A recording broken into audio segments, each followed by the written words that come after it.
সঞ্জিদা খাতুনের বিদায়ের পরে তার ভক্তবিন্দু তাকে ঘিরে, তার লাশকে ঘিরে যা যা করেছে এগুলো তাকে জাহান্নামে পাঠিয়ে দেওয়ার জন্য প্রস্তুতি গ্রহণ করেছে।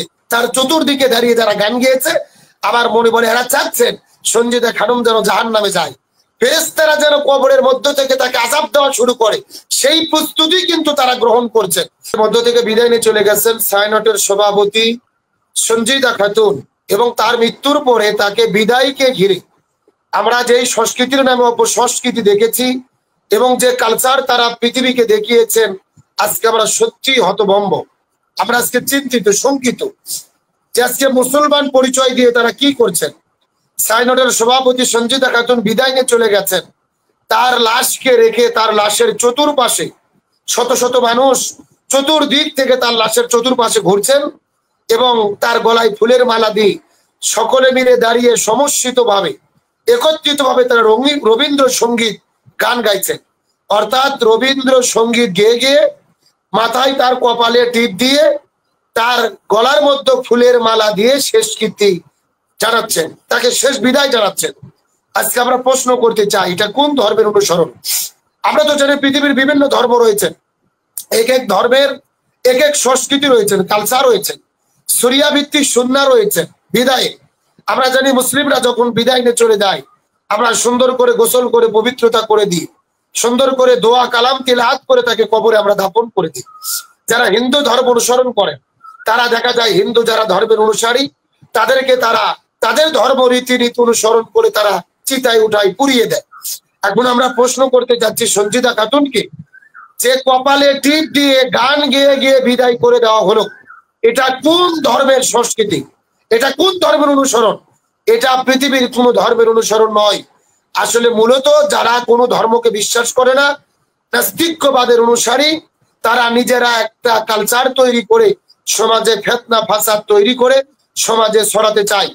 আমরা পরিষ্কার করে বলি, সঞ্জিদা খাতুন যদি মুসলিম হয়ে থাকে তার তো উচিত ছিল বিদায়ের পরে মুসলিমরা গিয়ে তার কাছে তার লাশের পাশে কোরআন তিলাওয়াত করবেন, তার জন্য দোয়া করবেন, আখিরাতের মঙ্গলের কল্যাণ কামনা করবেন, আল্লাহর কাছে ক্ষমা প্রার্থনা করবেন। অথচ মাথায় কপালে টিপ দেওয়া এটা কাদের সংস্কৃতি? এটা সরাসরি কপালে টিপ দেওয়া হলো হিন্দুয়ানা সংস্কৃতি। আজকে একটা মানুষ মারা গেছেন, দুনিয়ায় কি করেছে না করেছে তার জন্য তো কর্মফল পাবেই, তার মৃত্যুর পরে তার কপালে টিপ পরিয়ে দেওয়া এটা কোন ধরনের ফাজলামি? এটা কোন ধরনের পাগলামি? আজকে হিন্দুদের সংস্কৃতি কপালে টিপ দেওয়া, আমার তো মনে বলে হিন্দুরা মরে গেলেও তো মৃত্যুর আগে কপালে টিপ দিয়ে দেয় না, তারাও তো কপালের টিপ তুলে পরিষ্কার করে চিতে উঠে পুরায়। আর আজকে আপনারা কোন সংস্কৃতি প্রমোট করছেন? একজন মারা গেছে তার কপালে টিপ দিয়ে রবীন্দ্র সঙ্গীত গেয়ে গিয়ে কবরের মধ্যে ঢুকিয়ে দিচ্ছেন। মুসলিম যদি হন, রাসূল তো বলেন মান কানা আখিরু কালামিহি লা ইলাহা ইল্লাল্লাহ ফাদাখালাল জান্নাহ। কালিমা পড়ে পড়ে মৃত্যুবরণ করবে, মরে যাওয়ার পরে মানুষ কোরআন তিলাওয়াত করে কালিমা শাহাদাত পড়ে পড়ে কবরে তাকে দোয়া করে কবরে লাশ রাখবে, আর আপনার রবীন্দ্র সঙ্গীত পড়ে তাকে শেষ বিদায় জানাচ্ছেন, কপালে টিপ দিয়ে শেষ বিদায় জানাচ্ছেন। এর কবরে কি হবে? হাসর নাসর কি হবে? আমার তো মনে বলে এগুলো হলে জাহান্নামী কীর্তি, জাহান্নামে যে তাকে ঢুকে দেওয়ার সর্বোপরি প্রস্তুতি নেওয়া হচ্ছে, এটাই তার প্রমাণ। তার চতুর্দিকে দাঁড়িয়ে যারা গান গেয়েছে আমার মনে বলে এরা চাচ্ছেন সঞ্জিদা খাতুন যেন জাহান্নামে যায়, ফেরেশতারা যেন কবরের মধ্য থেকে তাকে আযাব দেওয়া শুরু করে, সেই প্রস্তুতি কিন্তু তারা গ্রহণ করছে। রবীন্দ্র সঙ্গীত গেয়ে গিয়ে আমরা তো জানি গান বাজনা ঢোল তবলা সম্পূর্ণ ইসলামে হারাম, আর আপনারা হারাম দিয়ে কবরে ঢুকিয়ে দিচ্ছেন, মাথায় টিপ দিয়ে কবরে ঢুকে দিচ্ছেন। হিন্দুদের সংস্কৃতি, রাসূল বলেছেন মান তাশাব্বাহা বিকওম ফাহুয়া মিনহুম, যার সঙ্গে যার মহব্বত তার সঙ্গে তার কিয়ামত। আপনার মহব্বত যদি কপালের টিপের সঙ্গে হয়, হিন্দুদের সঙ্গে হয়, হিন্দুদের সঙ্গে হাসর নাসর হবে। সুতরাং মনে রাখেন, আপনার মহব্বত যদি হিন্দু সংস্কৃতির প্রতি হয়, জাহান্নাম ছাড়া কোনো উপায় নেই। সুতরাং আমি মনে করি সঞ্জিদা খাতুনের বিদায়ের পরে তার ভক্তবিন্দু তাকে ঘিরে, তার লাশকে ঘিরে যা যা করেছে এগুলো তাকে জাহান্নামে পাঠিয়ে দেওয়ার জন্য প্রস্তুতি গ্রহণ করেছে। এগুলো দ্বারা কবরে তার দুই পয়সার কোনো উপকার হবে না, বরং তার ক্ষতি হবে। বরং সঞ্জিদা খাতুন যেন জাহান্নামে অতি দ্রুত সহজে যেতে পারে সেই ব্যবস্থাই তারা করেছে। এই জন্য মুসলমান ভাই বোনদেরকে বলি, সজাগ হন, সচেতন হন। এই সমস্ত পাগলামোদের পাগলামি দেখে নিজেদের গা ভাসিয়ে দিয়ে তার দিকে ধাবিত হবেন না।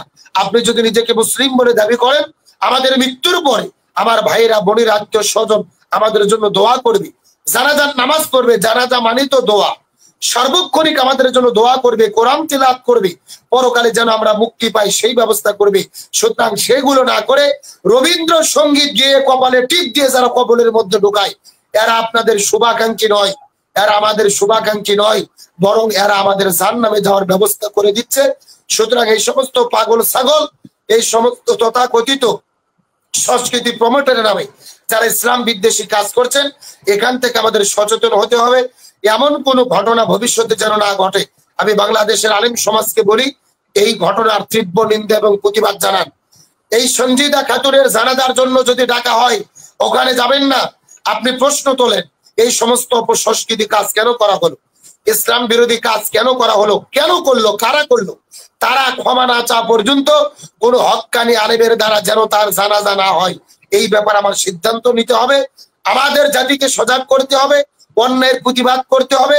মুসলমান নাম দিয়ে, হিন্দু বানার সংস্কৃতি দিয়ে কোন মুসলমানের বিদায় হবে, এটা আলেম সমাজ মানতে পারে না, মুসলমানরা মানতে পারে না। আল্লাহ তাআলা সমস্ত বিপদকারী মানুষদেরকে হেদায়েত দান করুক।